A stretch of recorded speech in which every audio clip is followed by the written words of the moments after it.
Hey everybody, Gutter here, and I'm here with an extra special, another one of the Cult of Coats.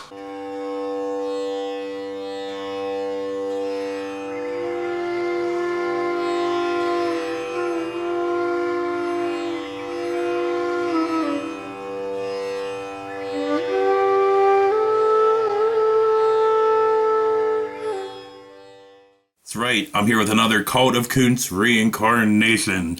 This time I am doing Prime Suspect. And remember last time I said we had a pretty easy time following the plot and all that shit. This time can still follow the plot, but slightly more fucking difficult. But we'll get into that. First thing we're going to get into is, last time as well, the movie didn't have a title card. I had to actually put the title card in myself. So this time, I know it's not to make up for it, but this time we get one title card and then a second title card. What the fuck?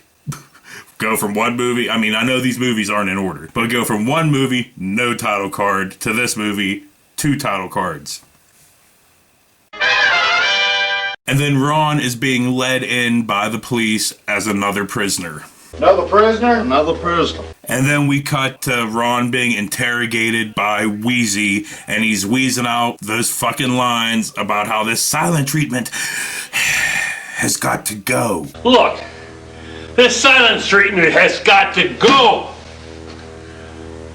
Oh, get used to hearing that. You're going to hear that a fucking lot in this fucking movie. Understand what we're talking about? No, I have absolutely no fucking clue what you're talking about, and we're like 30 seconds into this motherfucker. Besides, Ron is a prisoner. We do know that so far. So, for Wheezy just fucking saying that, silent treatment has got to go, Ron starts talking to him. Look, I haven't got any information.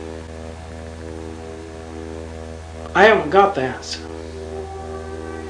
All I can say is, I'm not guilty. So now we know that Ron's not guilty, he has no information, and he found that man that way. I found the man that way. And then, of course, like every Ron Kuntz movie, every scene has to end awkward as fuck. Just him staring down the fucking barrel. You're gonna see a lot of that too. And then Wheezy asks again. Understand what we're talking about? Once again, Wheezy, slightly I know what you're talking about, but not really. And then Wheezy wheezes into the camera for multiple seconds.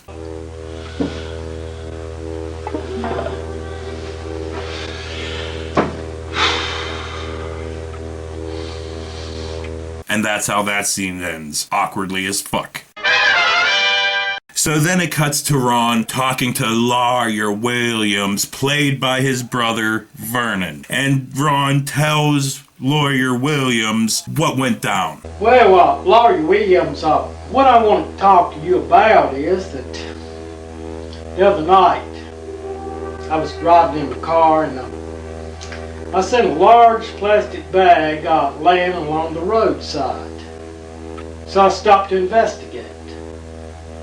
Inside that bag, there was a body. Okay, so Ron finds a body in a bag on the side of the road. That does not make him the prime suspect. What makes him the prime suspect is that the victim's blood was on Ron's fucking car handle because of, reasons. Well, what it amounts to, his blood stains were on the door handle of the car. All the DNA evidence points to me. I'm the prime suspect. The only excuse that I can give you is that I picked this man up hitchhiking over a week ago. He said that he'd been pulling weeds. Now, possibly he scratched his hand on the briar. And that could account for the blood stains on the door handle of a car. First things first, I would like to say that I am not a lawyer. I know nothing about law, so whenever I'm about to critique Vernon's legal advice, no, it's from a fucking idiot here. So, I kind of think Lawyer Williams is kind of an idiot too, because he says this. Well, with the evidence you've shown me, prove to me that you're not guilty. What evidence? Ron just said something. He didn't show evidence. He just said the guy might have hurt his hands on some briars. Ron asks Lawyer Williams if he'll take his fucking case. Well, would you take my case? And Lawyer Williams, being a fucking lawyer, of course, asks this. Well, have you got money? Plenty of it. And if you're not sure Lawyer Vernon Williams is a dick, he basically, reaffirms it. Being a good citizen is one thing, but proving your innocence is something else. So then we cut to Wilted Pumpkinhead, where he's talking about, Ron, if you're guilty, you could get legal injection. The self-appointed attorney, you could die with legal injection. And of course, Ron agrees that he could die of legal injection. Sure, I could die of legal injection. But of course, Ron, being a man of principle, he is not going to say he's guilty for a crime he did not fucking commit. But I'm not confessing to second-degree murder to save myself when I'm not guilty. And then Kmart Dick Cheney, Jerry Whittington, tells Ron he's in some serious trouble. You're in serious trouble. Very serious trouble. And then Ron says this. Well, let me make it just a little bit plainer. I'm not spending as much as one day in jail. Not one day in prison for a crime that I didn't commit. I'm pretty sure if they wanted you to spend a day in fucking jail, dude, you're gonna spend a day in fucking jail. I mean, you can't do nothing fucking about it. I mean, I guess besides running away or whatnot. And he won't even confess, even if it saves him from legal injection. By confessing to something that I didn't do. Even if it saves me from legal injection. He's not gonna do it. I'm not gonna do it. And then the camera pans awkwardly across the room to end this scene. The whole way across the room, as you can see. And you will see this pan multiple times.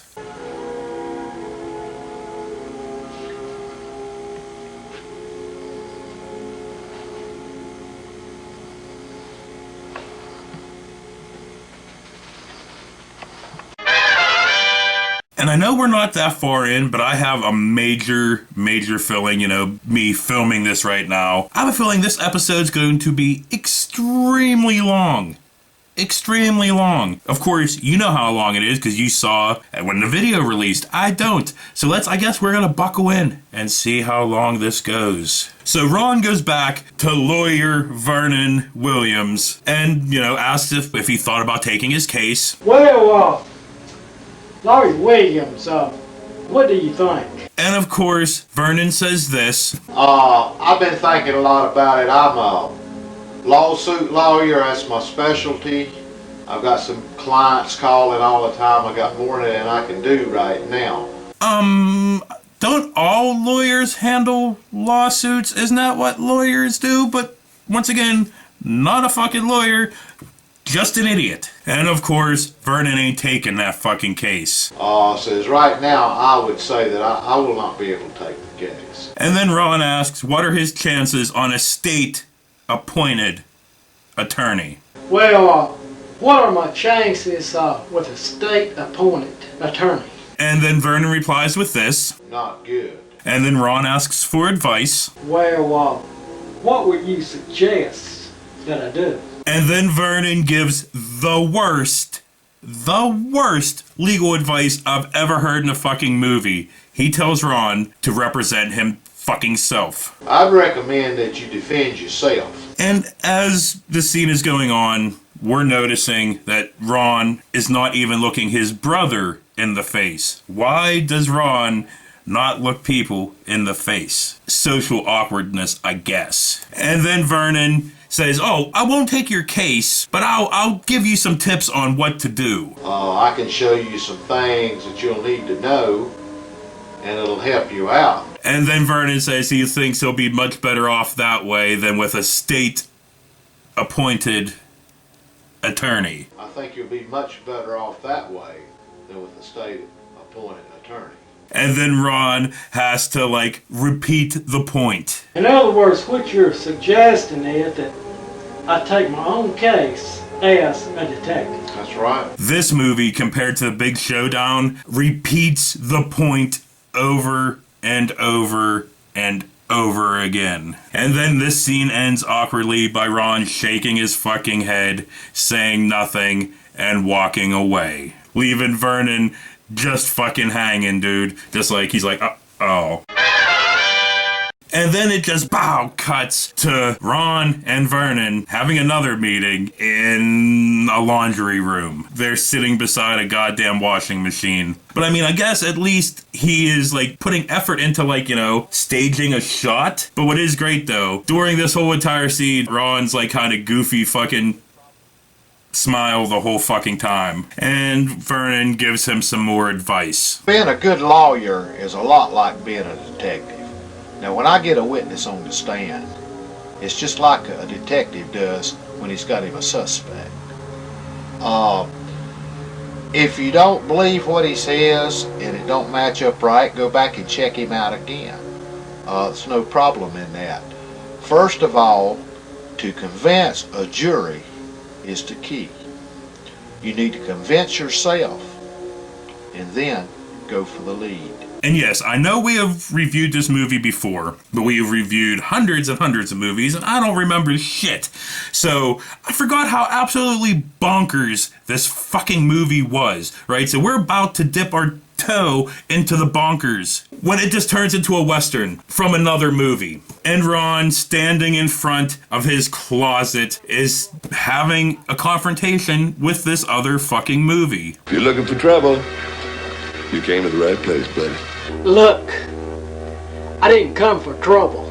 I came for answers. And then the other movie responds, and it is fucking amazing. Mwah. You got 3 seconds before I break your face in. He means it.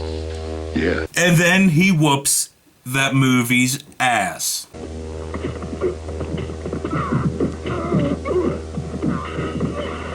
And then the other movie laughs. At Ron? No, probably at the people Ron beat up, but I'm just imagining that the other movie is laughing at Ron.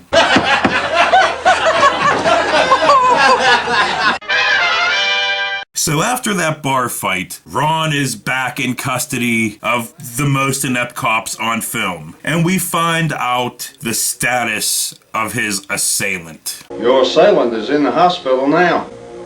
We don't know his condition. And the ghost of Jerry Whittington tells Ron that he's in some very serious fucking trouble. You're in very serious trouble. And then Ron, in response, tells Kmart Dick Cheney that he was just researching his own case, trying to prove his own innocence. Sheriff, I was just investigating my own case, trying to prove my innocence. And that those cowboys on the sheriff's posse are bad people. Those cowboys that you have on your sheriff's posse, they're trouble.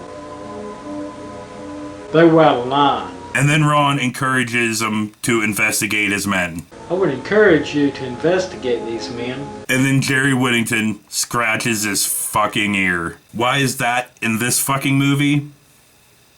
Why is any of this in this fucking movie? And then Sammy Fulp and Wilted Pumpkinhead escort Ron out. You would think to a fucking jail cell, considering he's the prime suspect in a murder, and was just in a fucking bar fight with the sheriff's fucking cowboy posse? You'd think he'd be going to fucking jail! But no, I guess they put him in front of fucking Wheezy again, and Wheezy's bitching about that fucking silent treatment. No, this silent treatment, no. And then Wheezy wheezes out some more lines. This case has been going on for too long. The information is needed. And then he wheezes out some more lines. Too much involved.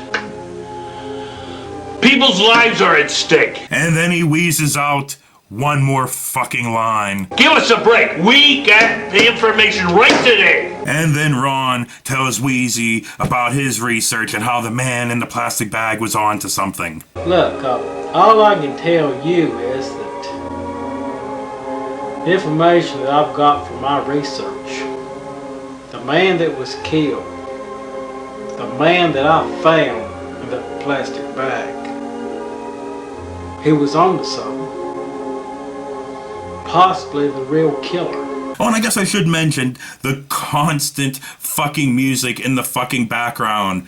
It's the same Ron Kuntz music that we always fucking get. But how can we go from the big showdown, which had some, like, really catchy fucking fun music to it,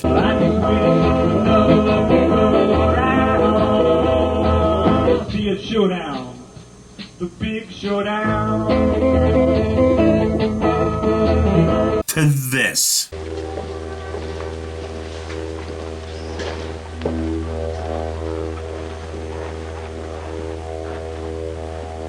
Which we get for like 70 other Ron Kuntz films.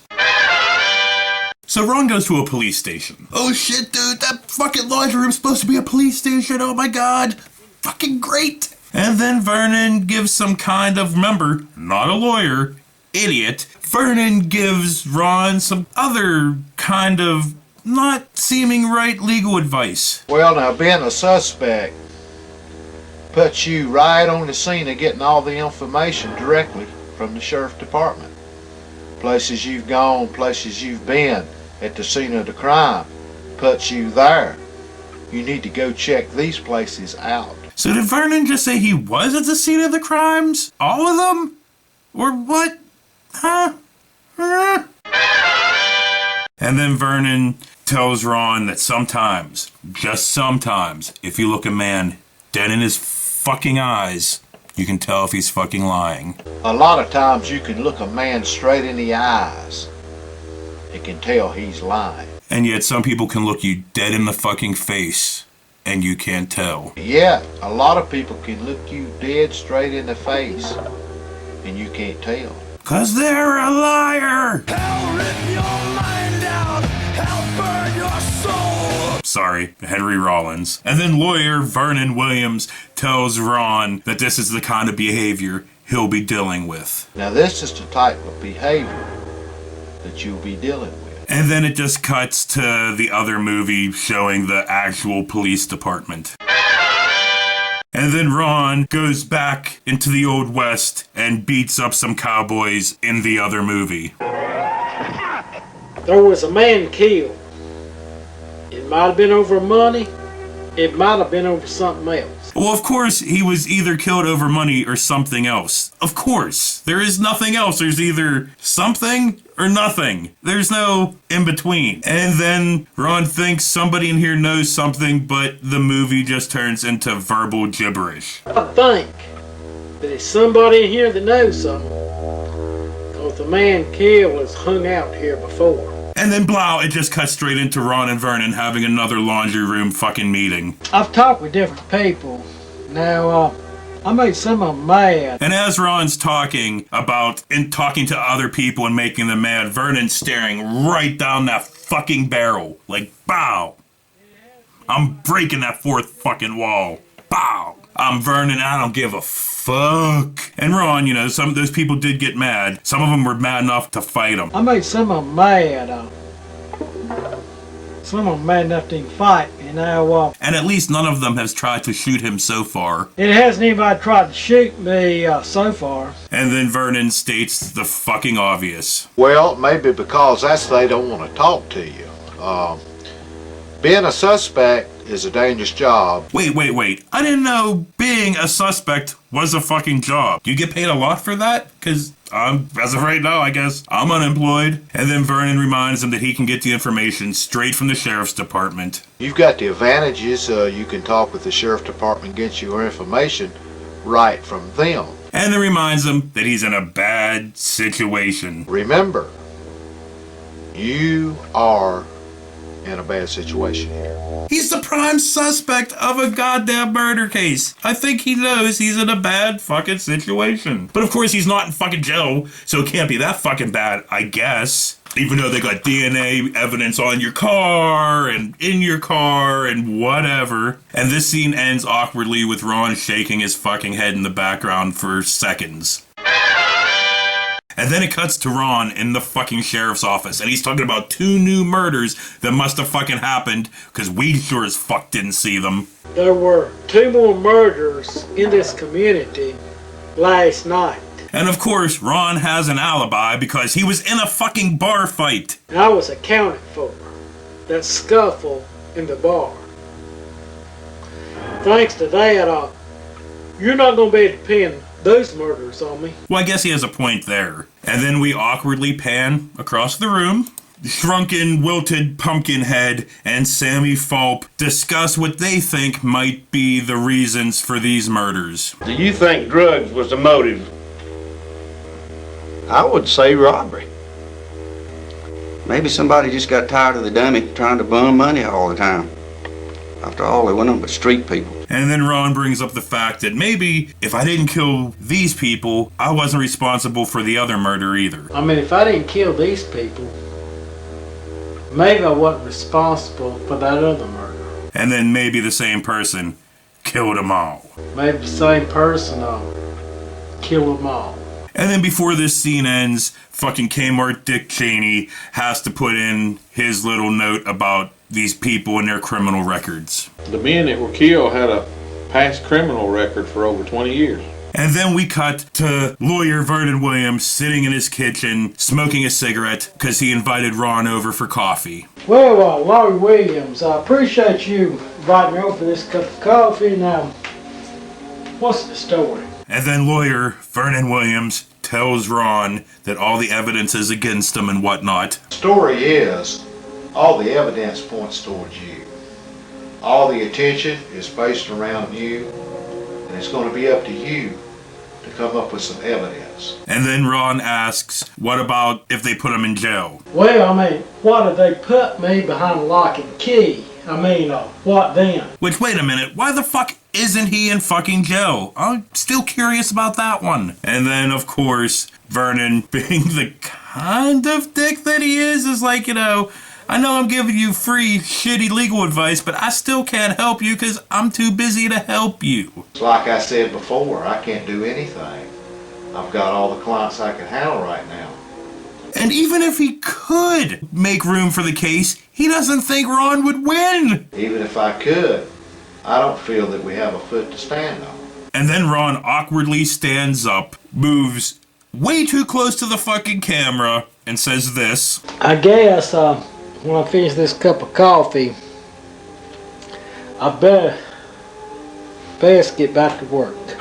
I would say. I best get back to work. And then we get another awkward ending to a fucking scene, surprise. With Vernon just staring at him as Ron drinks his last sip of coffee and then walks off. Hey, wait a minute. I'm not sure because I'm not looking at the big showdown right now, but are those the exact same coffee cups that Ron ordered his cup of coffee in the bar? I'll put it up there, but I'm not fucking sure. They probably aren't, but they might just be. And then one of my all-time top 3 favorite moments from a Ron Kuntz movie happens whenever Ron's walking. You know what? I'm just gonna play it. If you're a fan of Kuntz and you're a fan of the Cult of Kuntz and whatnot, you probably already know this fucking scene, but it is fucking amazing, and I'm going to fucking play it. Hey, mister.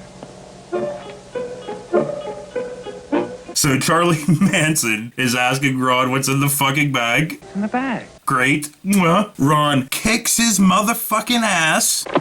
Oh. Gets back on his mark. Picks up his bag. Gets all settled. And says this magnificence. This, is my crime bag. That motherfucker just said, this is my crime bag. oh, so fucking happy, so fucking wonderful, so fucking great. And then Ron tells us that he's collecting DNA and whatnot in his crime bag. I'm collecting DNA or anything that I can collect to convict a killer. And that just makes me think of when we reviewed this originally, what Bird said about him collecting DNA in his crime bag. I thought, I'm like, he was like, I get to gather up DNA. He's collecting DNA. And I'm like, wait a minute. So, like, is he gonna get like semen samples and just scrape it into his bag? Not even put it in jars, just drip it all down the bottom, blood, DNA, semen. So, lawyer Vernon Williams goes to see Sheriff Kmart Dick Cheney. And even though he's not being paid and he's not taking the case and he doesn't think that Ron would win, he's telling the ghost of Jerry Whittington that Ron is not the man. Well, Sheriff, don't you think Mr. Lee just might not be your man? And then Kmart Dick Cheney's, I guess in a logical kind of thing, saying, we can't focus all of our resources on this Ron Kuntz case. So, here he says this. It's our job to protect the citizens against rape, robbery, murder. We can't shut down the whole force just on kind of this case. And of course, Vernon, which is not being paid and doesn't think Ron can win his case, is still trying to convince Sheriff Dick Cheney that maybe he should look into other fucking suspects. Well, I think you should focus on other suspects, not just one man.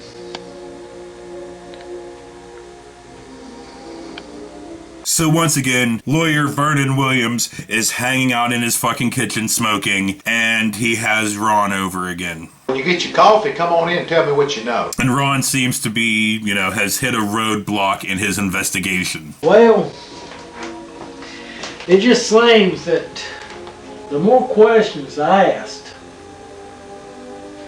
it seems that someone's putting pressure on me. I mean, it's starting to get rough. Vernon thinks maybe this is because you're getting close to something, maybe. Maybe that means you're getting close to something.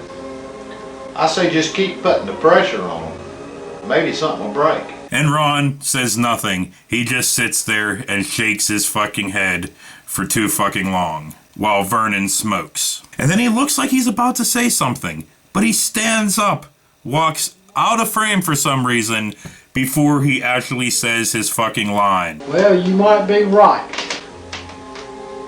I could be on the side. And then Vernon, kind of awkwardly looks at Ron, looks at the camera, looks like, what the fuck is happening? And then Ron goes to see D.A. Stanchelo.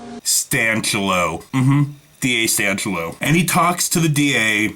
Stanchelo about, this dirty cop that used to take advantage of women and whatnot here. From what I've been told, there was a crooked cop that used his job to take liberty with women. He was dismissed, and when it came to trial, it's DA.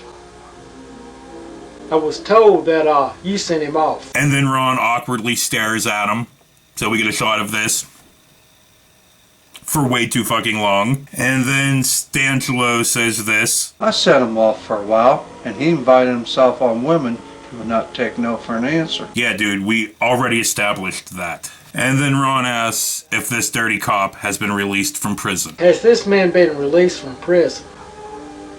Is he back on the streets? And then Stanchelo, he nonchalantly says this. Yeah, he's been threatening to kill me and take advantage of my wife after I'm gone. So this dirty cop was threatening to kill you and take advantage of your fucking wife after you're dead, and you did nothing about this? Nothing at fucking all, huh? Ineptitude.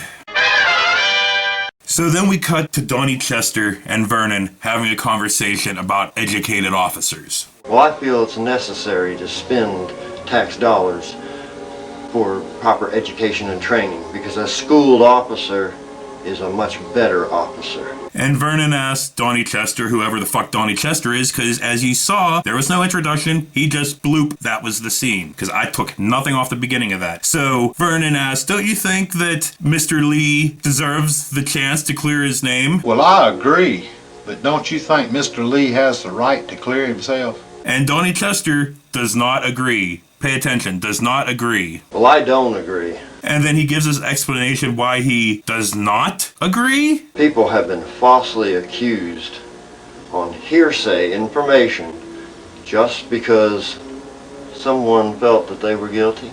And then Vernon has to specify that this. Well, what you're saying is you don't think that's the case with Mr. Lee. Well, why didn't Donnie Chester just fucking say that instead of just that gibberish that came out of his fucking mouth weirdly?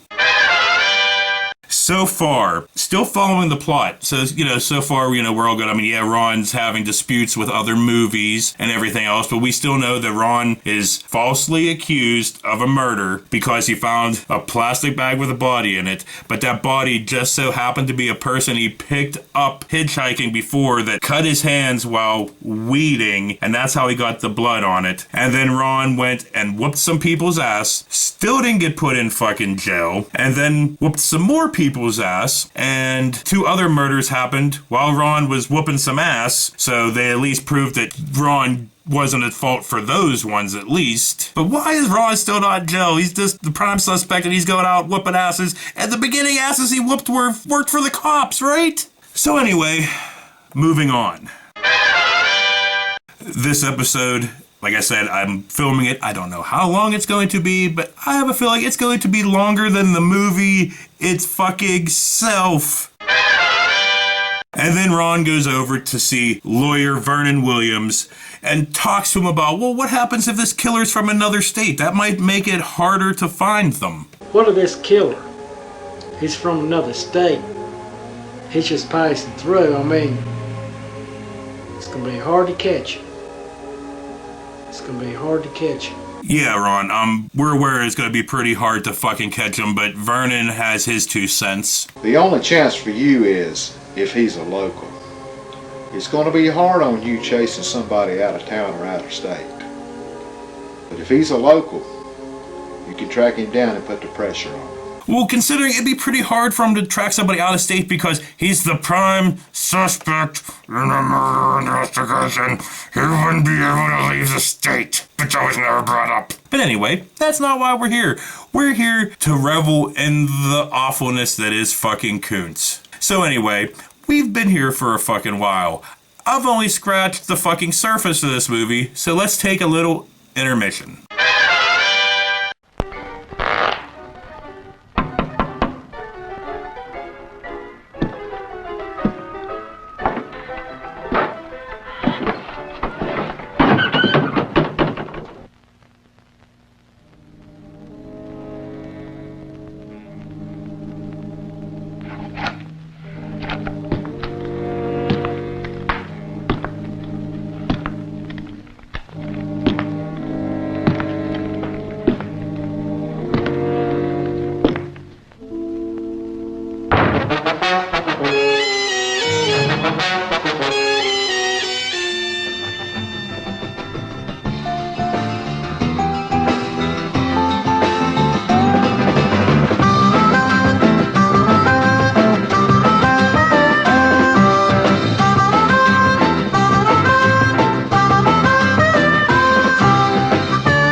And now, on with the show.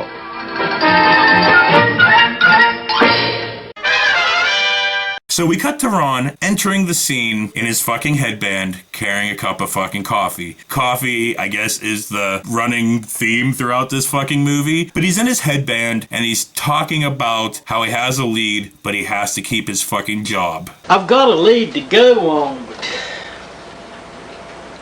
I've got to hold my job. And yes, Ron, what would that job be? Truck driver with this logging company. Okay, so he's a truck driver for a logging company, but this whole entire fucking time wasn't brought up, didn't see him fucking working, just saw him either in the fucking sheriff's office or whooping some fucking ass, or talking to Lawyer Williams while Lawyer Vernon Williams was smoking. And then, you know, Ron tells us how economics works. I mean, if we're gonna get paid, this lumber has got to be delivered. And then Ron babbles some shit about the fucking rain. And maybe the rain will clear up. But if not, I've got to go on.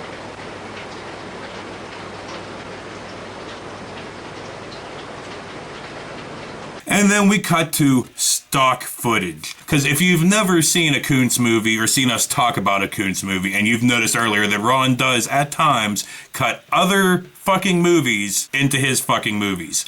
And not just his movies, because he does that a lot too later on in his career. But he'll take movies from back in the day and just cut them up and put them into his shit as he sees fucking fit. And I can't fucking complain, because look what I'm doing now. I'm taking his fucking shit and cutting it up to how I fucking need it. So we cut to Ron's truck being loaded up with a big ass fucking log, and then we cut to Ron's truck driving down the road, and then we cut to Ron inside of his truck, which is Ron in front of his closet. Chef's kiss. Fucking great. And when the fuck did I start doing that a lot? I never really used to do that, but that's now a thing I do now? I guess just for Koontz. Who fucking knows? So Ron's driving, and he tries to pump them brakes, and he can't, so he's speeding down this gravel road, honking his horn. Dude, for this truck flying down this fucking gravel road and everything else, Ron doesn't seem too fucking worried about it. He's just like, great. So then Ron dives out of the truck and down a hill. While his truck, which when it started, it was one big log. And then it was, as it was going down the gravel road, it was multiple logs. And now it's one big log again, and it's crashing down the fucking hill. A fucking lot. Oh, my bad. I guess it was multiple logs. But like I said, idiot. And then we cut to Ron talking to the cops after his accident. Dude, it's fucking great how he has to, like, you know, he's like, look in my eye. I put makeup on. Look, black eye. I'm glad that you came to check on me. Dude, I don't think they came to check on you. Most likely they're like, what the hell is this lunatic's fucking deal, man? You know, it's like, he's a prime suspect. He's like, I'm not gonna get a state-appointed attorney. I'm gonna fucking investigate and defend myself. That's a good fucking idea. But whatever, here's more of this. I'm a little sore, I'm a little bruised up, but I think that I'm gonna be okay. Dude, you're lucky if you went through that and you're just a little sore and a little bruised up. I mean, that fucking thing looked bad enough that it would have bruised your fucking wig. And then Ron tells us that the company mechanic told him that the brakes were tampered with. I talked with the company mechanic, and he told me that those brakes on the truck were tampered with. And then Ron gives this great line delivery. He said that we're good when he finished service on the truck. So once again, we cut to Ron over at lawyer Vernon Williams, and of course, coffee. Believe I warmed this coffee up. Is the water still hot? Yeah, it is. Wait a minute, did Ron just heat up his coffee with just plain water? Like, you just had like half a cup of coffee, and instead of, like, you know, making more coffee or whatever, did you just pour fucking just hot ass water and make it weak as fuck? Blech. And then Ron tells lawyer Vernon Williams about the fucking person fucking with his brakes and whatnot. Somebody disconnected the brakes on my truck, and then Ron says somebody else took a shot at him, but we must not have seen that. somebody else took a shot at me. I tell you, it's getting rough. It sounds pretty tough, but sounds like you could be stumbling onto something here. And then Ron, because he's not paying him, remember that, says he's going to finish up his coffee and get out of there because he doesn't want to waste any more of lawyer Vernon Williams' time. Well, look, I'll finish this coffee and then I'll be on my way. I don't take up any more of your time. I just thought I'd let you know. Well, I appreciate you telling me. So then we go to watch Ron finish his coffee. Be careful. Walk off shaking his head. And as always, Vernon awkwardly staring out of frame. And then once again, Ron at the police station tells law enforcement that through his research, Information that I've got from my research, he assumes basically that the person that was killed was on to the real killer or whatnot. the man that was killed, the man that I found in that plastic bag, he was on to something. Possibly the real killer. and that's what cost him his life. And that's what cost him his life. And then Kmart Dick Cheney says this. Maybe somebody's just making it look that way. And then the camera just starts panning around the room while Ron is saying this. Yes, that is what I want you to think. It don't change the fact that I've done some research on this alias John Doe, the man that... And then it pans back to Kmart Dick Cheney, and he looks like he doesn't want to fucking be there. Which I'm sure he probably fucking doesn't. I mean, I'm sure he loved doing it. He was in a lot of fucking Ron Kuntz movies. I mean, he was in way more Ron Kuntz movies after he died, considering Ron would just take whatever. That's not for here. What we're here for is talking about Prime Suspect. So let's continue. And then Ron, bringing up his research again, says this. From the research that I have, it might be rumors, it might not be true. It might be rumors, it might not be true. And then Ron believes that the real killer has studied forensic files. I feel that the real killer has studied the forensic files, the TV show. Oh yeah, Ron, we're aware, the TV show. Oh my god, fucking yes, the line delivery, everything. Mwah, mwah, mwah, mwah, mwah. And Ron explains that the killer must have learned of other killers' mistakes on Forensic Files, the TV show, and he's trying to stay away from it? He's seen how these other killers made their mistake. And he's tried to stay away from it. What, mistakes? Yeah. He knew what he's doing. And then Ron is rambling about DNA and evidence and whatnot. When he wrapped this man in that plastic bag, there were no fingerprints, no blood stain, no DNA that traced back to him. But when you commit a crime that serious, there's a mistake. There's a mistake somewhere. And Kmart Dick Cheney is just staring off. And then we pan across the fucking room again. And then, for some reason, Ron feels... I feel... that the killer feels... he feels... that there is another eyewitness. Possibly. Another eyewitness. And then if he goes and works the streets, he can flush this man out. I feel that by standing on the streets, I can flush this man out. I could just picture Ron out there street walking, fucking dress, fucking blonde long wig over top of his black shoulder length wig, fucking mustache still there, fucking purse and shit walking down the fucking road trying to fucking draw out this killer. But then anyway, he asks for, a little bit more time before they put him in jail, which I still don't understand why he's not in fucking jail. Just give me time to break this case before you put me behind lock and key. And then we get this same shot of them walking him out again and taking him to Wheezy.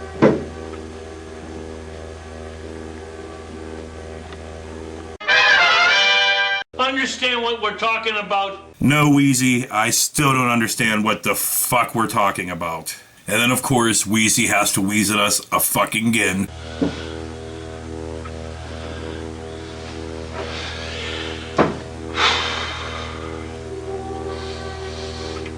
And then Ron splains again the whole fucking deal. You're barking up the wrong tree.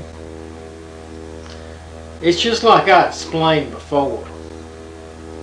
I picked a man up hitchhiking. He said that he'd been pulling weeds. He could possibly scratched his finger or hand on a briar.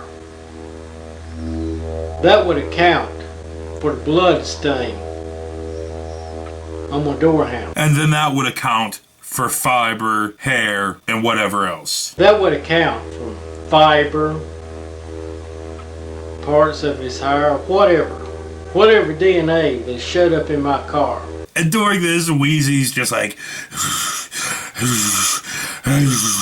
And then Ron talks about the dirty cop with lots of pauses where they shouldn't be. There was a man that he was dirty. He was crooked. Before who was given this job as a law enforcement officer. He gave law enforcement a bad name and he was dismissed from his job.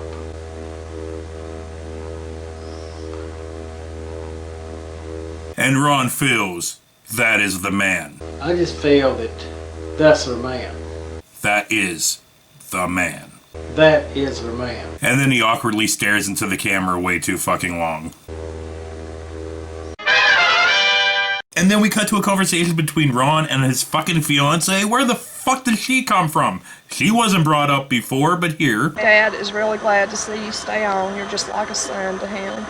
Well, this is just like home to me. And then Ron gives us voiceover over top of shots of a river about how he wants to join their family. Gail, I think a lot of your father, and I would like to be part of the family. That he hopes their wedding day stays on track. I'm just hoping our wedding can go on as scheduled.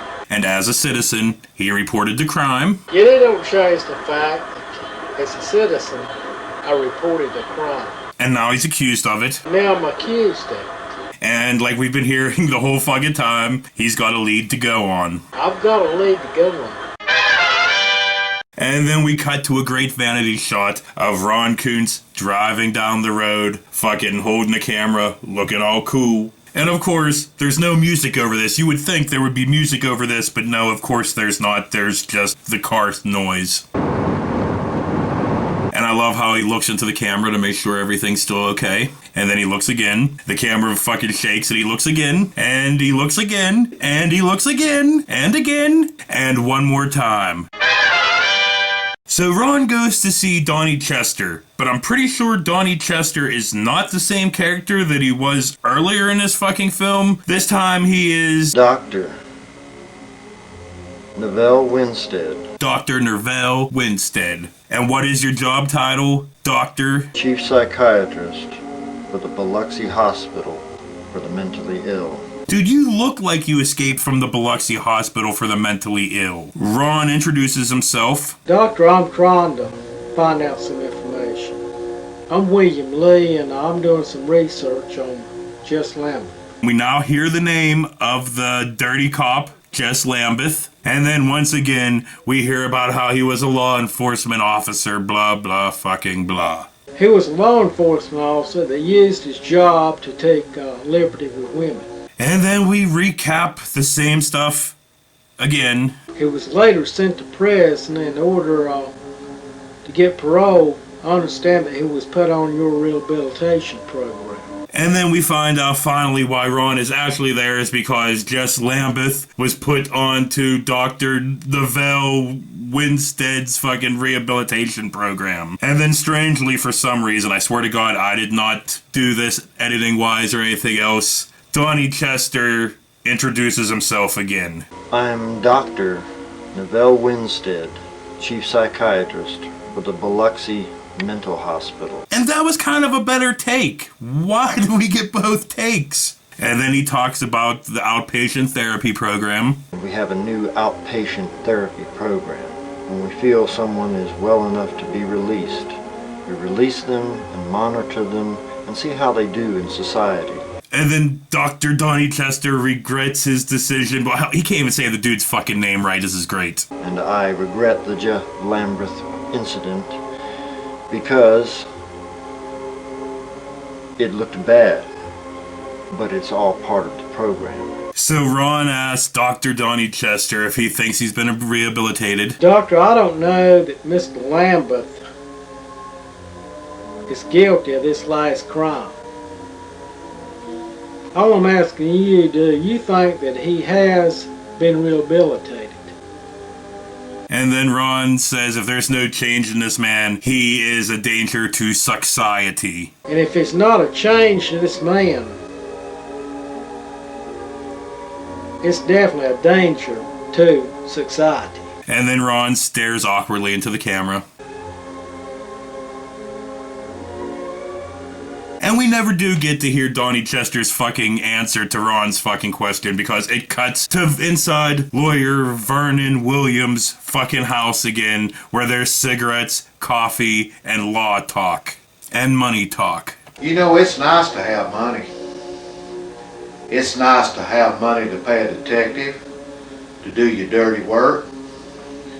While you sit back and do nothing.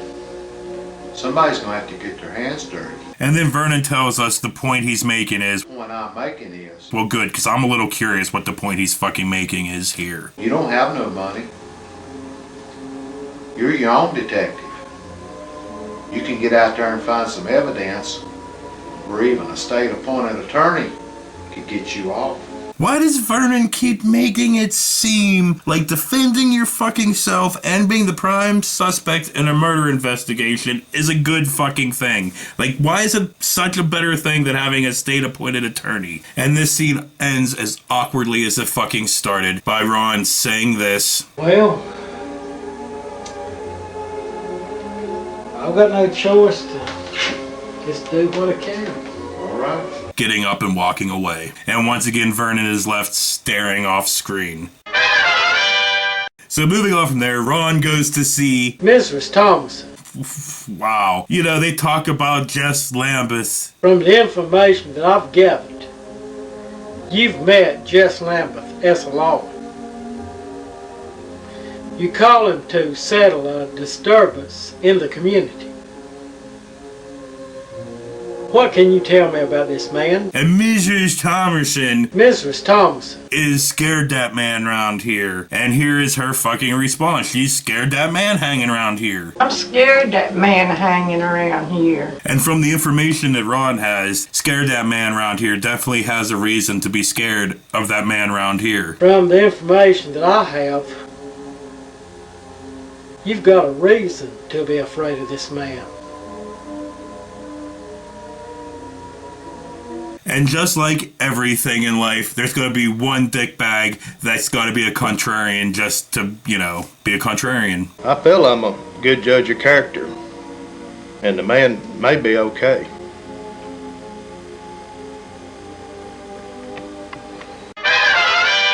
So we cut back to lawyer Vernon Williams, and we get more coffee and more cigarettes and more law talk. You know, I feel that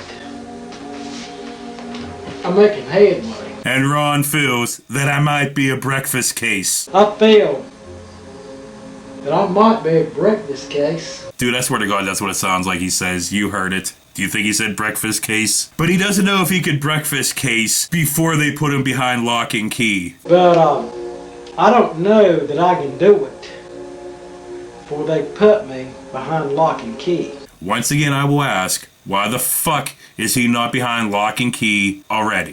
But moving on. And then Ron doesn't want to take up any more of lawyer Vernon Williams' time today. Well, I won't take up any more of your time today. And then he awkwardly sets the coffee cup down, gets up, walks away, and say it with me, Vernon stuck staring off to the side of the screen. That would have been a little weird if you were able to actually say that with me, but, you know, moving on. Alright, we're about halfway through this fucking movie, maybe a little bit over halfway, and oh my god, this is one major fucking undertaking. Whew. But anyway, you know what, fuck it. It's time for another fucking intermission, man. I know I could use a break. You could use a break. We'll be right back.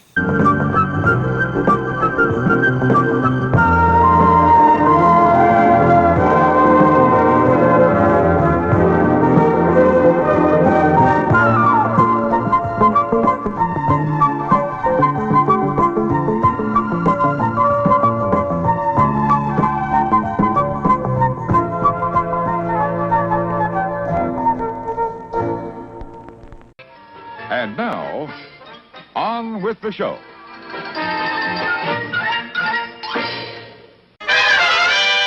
So now we cut to Wheezy talking to Kmart Dick Cheney, and Dick Cheney asks him if he got the information that he needed. You get the information out of him you needed. And then Wheezy responds with this. Yes, I believe I got all the information I needed from the fella. And then Kmart Dick Cheney responds kind of creepily with this. I bet you did. And then it cuts to Vernon just fucking staring off into the fourth wall land. And then it cuts to Kmart Dick Cheney looking all creepy. And then Vernon realizes that, hey, wait a minute. They're talking about a forced confession. I can't have that. You mean you forced a false confession out of that man?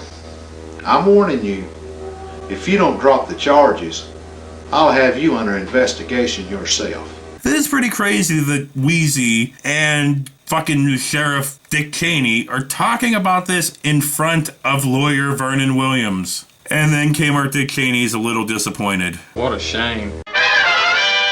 And then Ron tells his fiancée that he's leaving tomorrow. Well, that being the case, maybe won't shake Mr. Robinson up about me leaving. I guess that I'll be leaving tomorrow. No. Lee. And then Ron tells her that he'll be back, and it doesn't change the fact that he's the prime suspect. It don't change the fact that I'm the prime suspect. And then he said the sheriff's department has enough on him to charge him. Then why fucking don't they? Brah! And the sheriff's department's got enough on me to charge me. But they don't know that they can make it stick, and that's why I'm still walking the streets. Oh, supposedly that's why they don't. And then, if there's any hope for them to get married, Ron has a lead. Of course he fucking does. If there's any hope for us to be married, I've got a lead, and I'm gonna have to follow it. Dude, Ron has a lead as much as goddamn Dutch Vanderland had a plan in goddamn Red Dead Redemption 2. He's like, I made a pretty good fucking point there, but then I couldn't even get the title of the fucking game out. So we cut to Ron driving around his neighborhood shopping center at night, filming himself making a turn when the camera falls. But of course he catches it, and it's fucking great. And then of course you gotta look dead into it, be like, am I still okay? Am I still on there? Am I still Mr. Cool? Fuck yeah, I'm Mr. Cool. And then of course, as he's driving along some more, he's gotta fucking check that camera again. And then Ron pulls into a parking space, gets out of his car, and we hear the fucking drive-through from the McDonald's that he's filming right beside. Mwah. That was for the scene, not for McDonald's, because I say fuck McDonald's. But anyway, moving on. So we cut to a sexual assault about to happen in another movie. Stop it!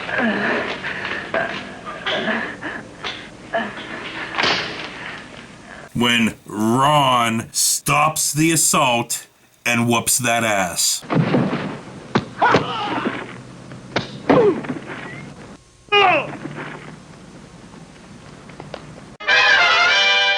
And then we cut back to the police station where Ron is explaining the situation, why he was in this fucking fight. The dude wasn't a dude he was looking for. Okay, so he wasn't the person that I was looking for. But the dude was no angel, and fucking Kmart Sheriff Dick Cheney is talking to somebody over there not even fucking paying attention. It don't change the fact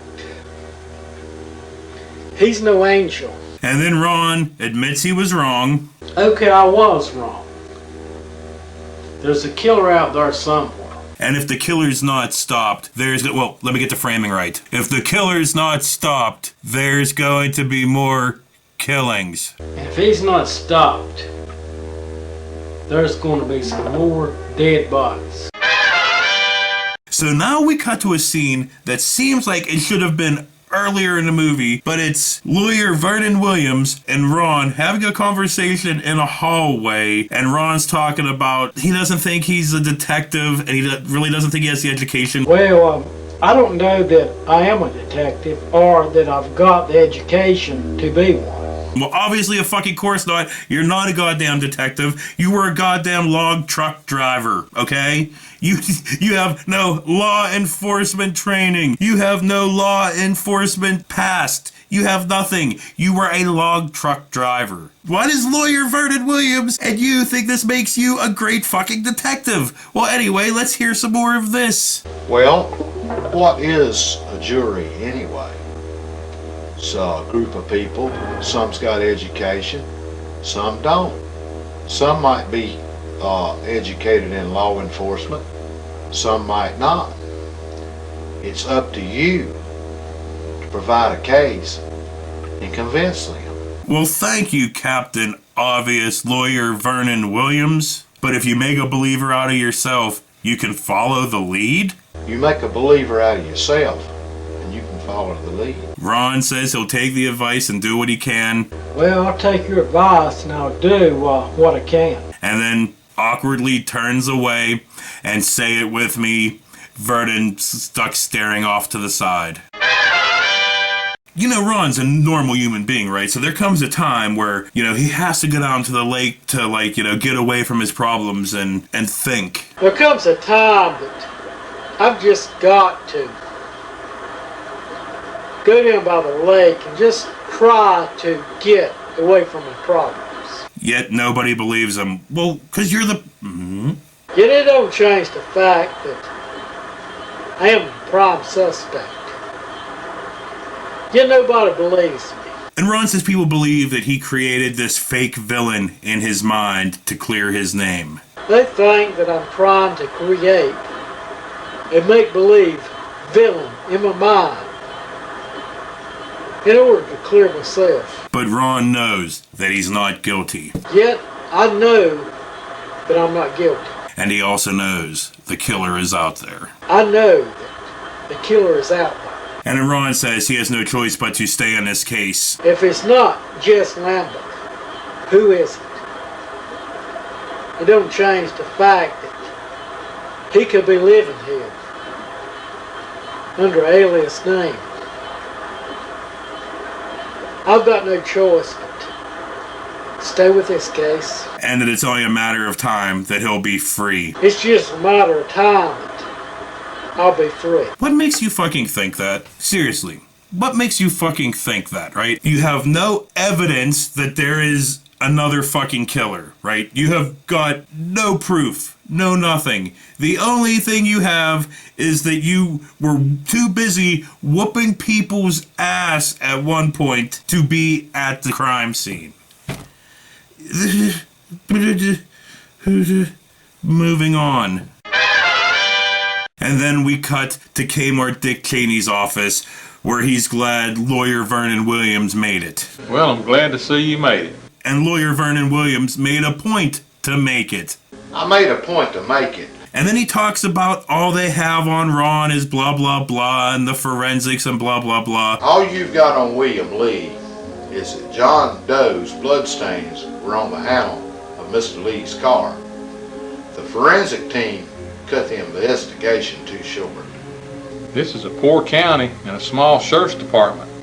It's not too poor or too small to have a crime fully investigated, especially when somebody's life is on the line. Why are you doing this all for free? I thought you were not taking the case, but you're still fucking doing all of this. Why? Why? And then Wheezy talks about how he thinks these 3 disappearances are murder. Well, now that we have 3 people missing from this community, and I feel that in all cases it's murder.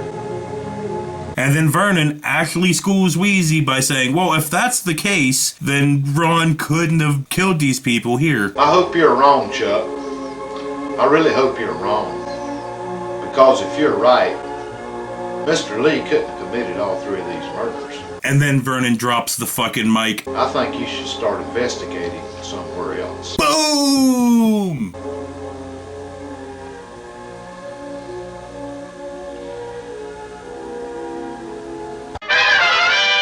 So we cut to Ron out in a field collecting his evidence and his DNA in his crime bag. This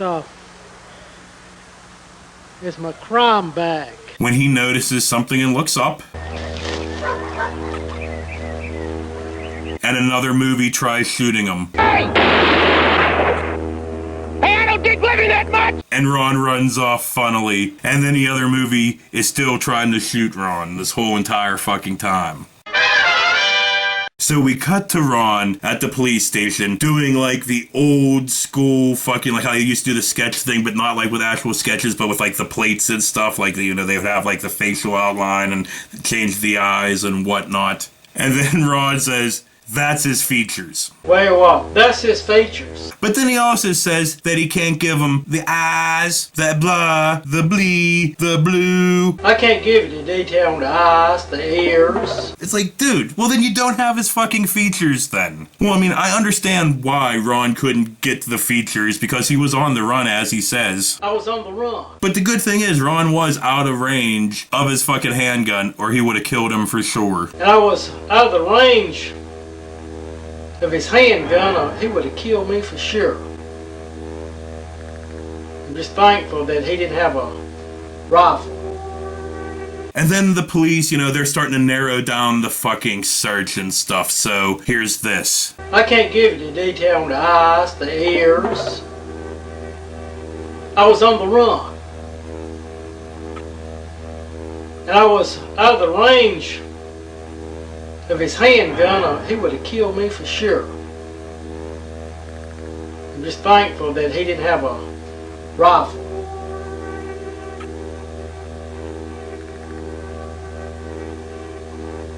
It looks like it. The face, it fits his description at a glimpse.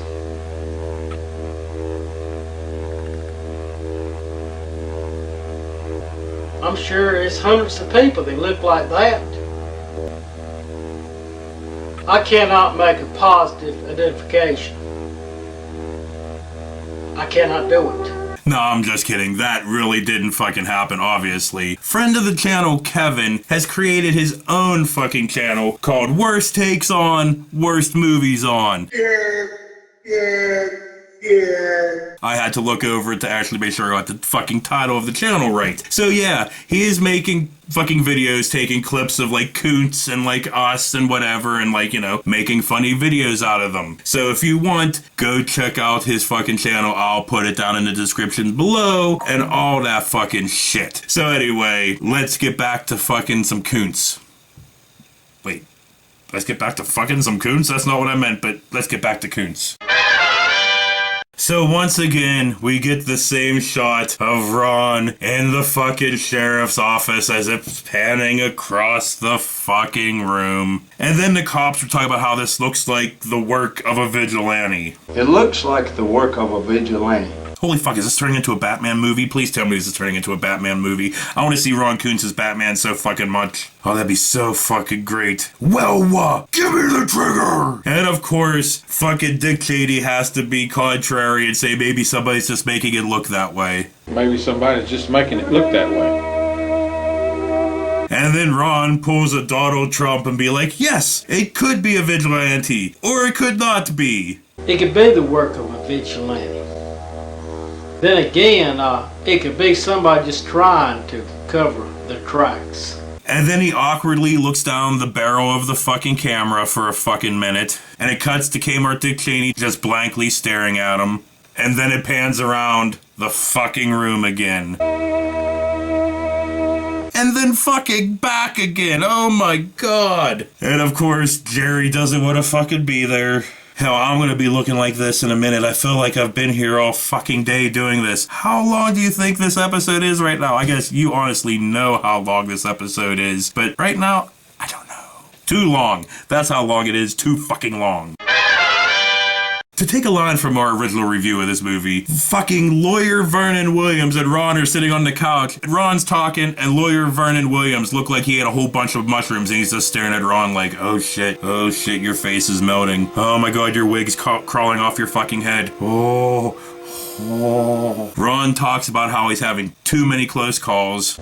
I just think he's acting, man. He's out to kill me. And Vernon somehow is able to get his line out that is this. Well, that proves that they are a killer.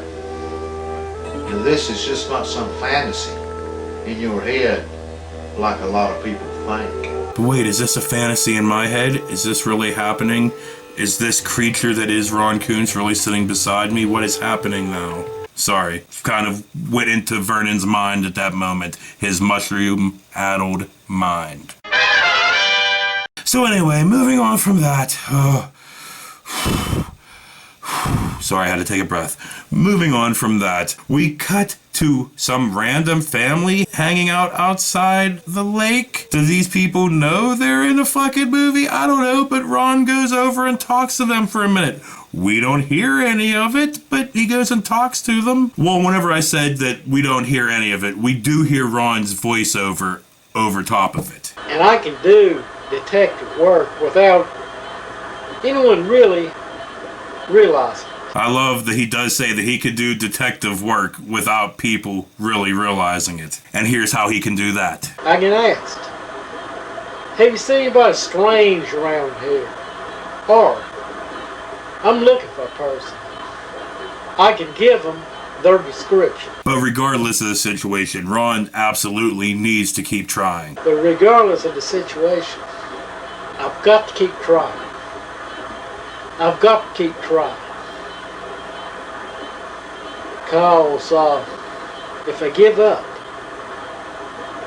there's no hope. So what have I got to lose? So we cut to Ron accusing another movie of cutting the fucking lines of his lumber truck. I was told that you cut the brake line on my lumber truck, and it about got me killed. And what Ron really wants to know is who put him up to it. Now what I want to know is who put you up to it. But if they didn't do it, he wants to hear it from their fucking lips. And if you didn't do it, I want to hear it from you. And then we get video gibberish of the dude saying this. You know, I've been standing here feeling stupid, stepped upon and ashamed of myself. Only mine was in not calling you bluff the first time. The next time you start talking tall to me, be ready to back it up. And then a fight happens off screen.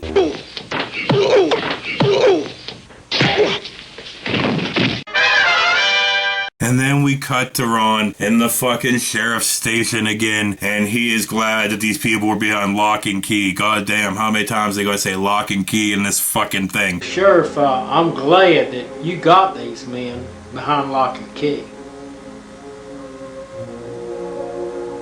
But yeah, I don't even know what the fuck I'm talking about anymore. Brake lines and lock and key and blah. It don't change the fact that one of these men tampered with the brake line on my work truck. The other one took a shot at me. Both of them about got me killed. I want to press charges on both these men. And then we cut to Ron inside of a fucking Bojangles, and there is mariachi music playing in the background. And he has a talk with old Junkyard. Remember last week we had young Junkyard? Last episode we had young Junkyard. This time we have old Junkyard. But Ron says it is nice that he saw him today, and it is at least nice to cool off a little bit. Well, you know, Mr. Brown, it's really nice running into you today. It's nice to just sit down and just cool off for a while. And what's great is Ron says that the police got the man that took a shot at him because of why? Well, here. You know, the sheriff's department, they got that man that took a shot at me with the vivid description I gave of him. Because of the vivid description he fucking gave him. He didn't fucking give him shit. They didn't know shit. Nothing. It wasn't vivid. It was vague. And then we find out that that person was just a fucking copycat. He turned out to be somebody trying to copy the killer. But I do gotta say, I do love Bojangles' carpet. But the copycat really hasn't killed anybody yet. So far, he hasn't killed anybody. And we also find out about the person that cut Ron's brake lines. And the man that cut the brake line on my truck, he was just somebody I had trouble with at work. He wasn't the killer, he was just some fucking dude he had problems with at work. So that means all the suspicion is back on who? Back on Ron. So it throws all the suspicion back at me. And then we cut to Ron once again talking with his fiancée about how they have the right to live their own lives and that he won't be free until he clears his name and whatnot. We've got a right to live our own lives. I mean, we're not going to have any life of our own until I clear myself. And he also says if Jess Lambeth ain't the guilty party, he doesn't have a lot of hope for them. And if Jess Lambeth is not the guilty party, I don't see a whole lot of hope for us. This fucking episode is taking its fucking toll. So Ron, he goes back to scare that man's house, right? And he interviews her again. Ma'am, in talking with you in the past, I get the impression from you that Jess Lambeth is living somewhere around here. And she gives the exact same answer because it's the exact same fucking piece of video here. I'm scared that man hanging around here. Scared that man hanging around here. So now we cut to Ron and Vernon sitting on the couch and Vernon's still looking like he's fucking tripping nuts. And Ron's talking about how when he talked to Scared That Man around here, she was Scared That Man around here. Well, Lawyer Williams, I talked with this elderly lady, and when I referred to Jack Lambeth, she said, I'm scared of that man. As if he was still living around here. And Ron believes that Jack Lambeth now, is that the fucking name he says? I believe that Jack Lambeth is living around here. Whatever. He believes he's going by another name anyway. This is the other name, it's fucking great. Under false identity or an alias name, possibly Lamarck Raven. Lamarck Raven. Ding! Great. Well, it's going to be up to you to investigate, come up with some evidence. The sheriff department won't investigate. They believe that you're the prime suspect.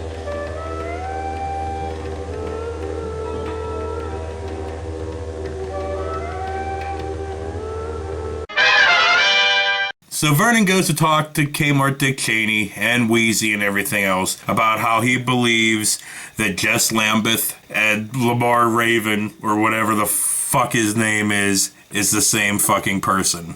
I feel that Jess Lambeth and Ramon Craven are the same person. And now Wheezy's all about it. You're right. This does need to be investigated. And now Kmart Dick Cheney's all about it too. There's innocent people being sent to prison on hearsay evidence. Boy, they sure changed up their minds real fucking quick. So Ron goes to talk to the Kuntz cronies, you know, the normal crew of extras that he has in his fucking movies, and he's talking about how he thinks blah blah blah, Lamar Raven and blah blah blah. Gentlemen, I've got reason to believe, under the information that I've gathered, that Jess Lambeth is living in this area under the name of Lamarck Raven. But of course, for some reason, Ron's talking like he is a law officer or something, then he doesn't accuse innocent people. Now, we don't know that he's guilty of these crimes. We don't accuse the innocent man. Yet, we still got to be on guard. And then Ron tells them they have to be safe and they need to stay on their families. Ew. You need to be on guard. And you need to keep an eye on your families. So Ron says, I hear he's staying in the wooded area. I understand he lives in the wooded area. I'm gonna go get him. So I'm gonna be looking for him. And Chimp Dripped Off Face seconds that fucking notion. I second that motion. And everybody else agrees. I agree. I got my family to think about.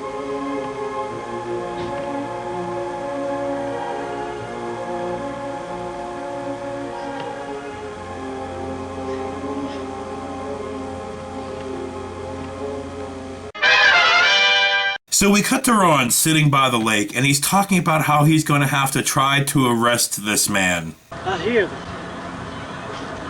Chance.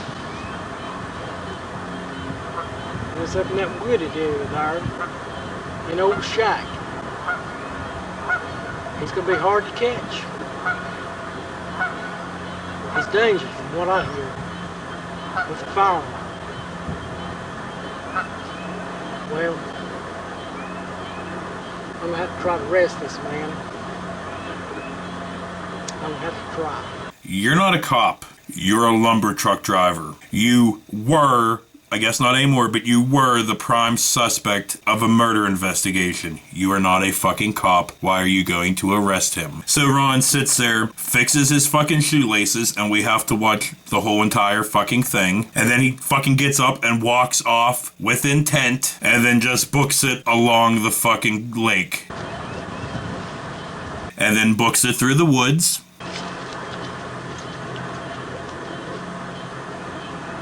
And then he's creeping through the woods, right?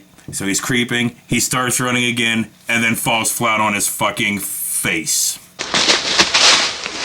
This is why at times where I think Koontz is like an Andy Kaufman-like character. I know Andy Kaufman was a real person, but like the Tony Clifton type thing. Like, sometimes I don't believe that Ron Koontz is actually Ron Koontz. He's some fucking, genius that putting on this persona. But I know Ron Koontz is a real Ron Koontz. I can fantasize, can't I? And then after he picks himself up, he runs and hides behind a tree. He peeks out, says this. Chess, he's not gonna be easy to take. He's got that rifle with him.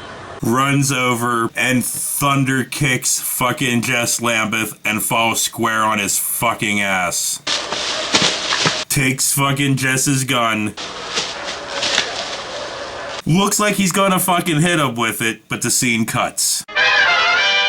And then we cut to Kmart Dick Cheney talking about how he wishes they could arrest this man, but they have nothing to fucking charge him with. Wish we could arrest this man, but we just don't have anything to charge him with. Worst cops fucking ever. And then Ron thinks, they should charge him just because he feels that's our man. I just feel that that's our man. That is our man. That is our man.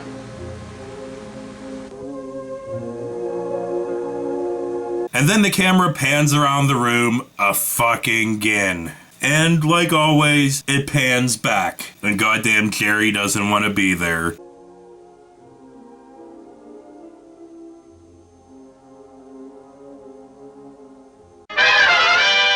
And then Vernon praises Ron for catching Jess Lambeth, Ramon Raven, what the fuck ever. Well, thanks to Mr. Lee, you got Jess Lambeth.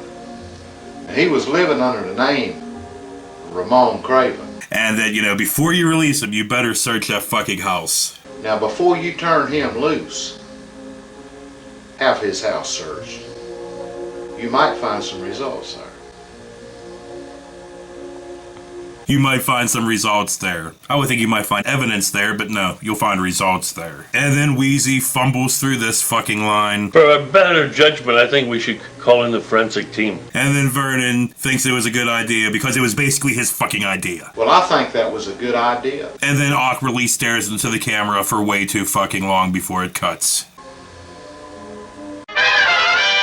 So we cut to Ron having a conversation with his fiancée again, how because of Wheezy having Jess's place legally searched, that they found enough fucking, here. Thanks to Chuck, that's Officer Denbo. He had Jess Lambeth's place legally searched. And through that, they found enough DNA, fiber, to link Jess to the murder that I was accused of.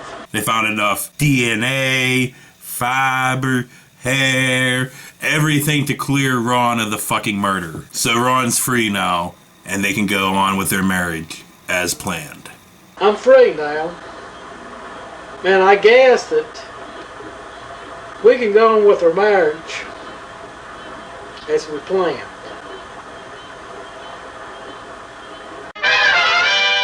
So then we cut to lawyer Vernon Williams. He's talking to Wheezy, and we find out that he did get Jess Lambeth. Jess Lambeth was the killer, and that Ron is being set free. Did you get to the truth? Yes, I got just the information I needed from that fellow. Are you sure now that you've got the right man? That Jess Lambeth is the killer? Yes, he was responsible for the death of 3 people. Well, it's good to see the charges dropped on William Lee. Well, I guess not being set free because he was never behind bars. Well, the charges are dropped. And then we cut to the final kitchen coffee cigarette law talk party between lawyer Vernon Williams and Ron, where Ron thanks him. I thank you for all your help. And then lawyer Vernon Williams says, the credit's all you, Ron. It's all to you, because you are the fucking man. Well, give yourself the credit now. You went out, you caught the killer, now you won't need a lawyer. And Ron shakes his head approvingly. And then they talk a little bit more. Well, I'm just glad to get off the hook. I mean, I'm not going to let it get to my head. Well, that's great. And then the conversation ends, but we still see them just standing there. And then credits fucking roll. So that was this epically long episode, a re-look into Kuntz's Prime Suspect. And my enthusiasm and my energy is down because I've been filming this for like 2 fucking hours. Fuck. So on that note, we'll see you later. Yes, it's good to get out. And it's just like this. I'm just not giving up. People might say, well, you're crazy. You're not a detective. What are you doing? Well, it don't change the fact. What have I got to lose? I feel I've got nothing to lose. And I might just come up with something. Hey, listen. We can all kill this man and get by with it if we all stick together. No, we do not want to kill this man, because if we do, we'll be just like him. No, I'm going to try to capture this man, make a citizen's arrest, turn him over to the sheriff, and hopefully they'll search his house and maybe they'll come up with something.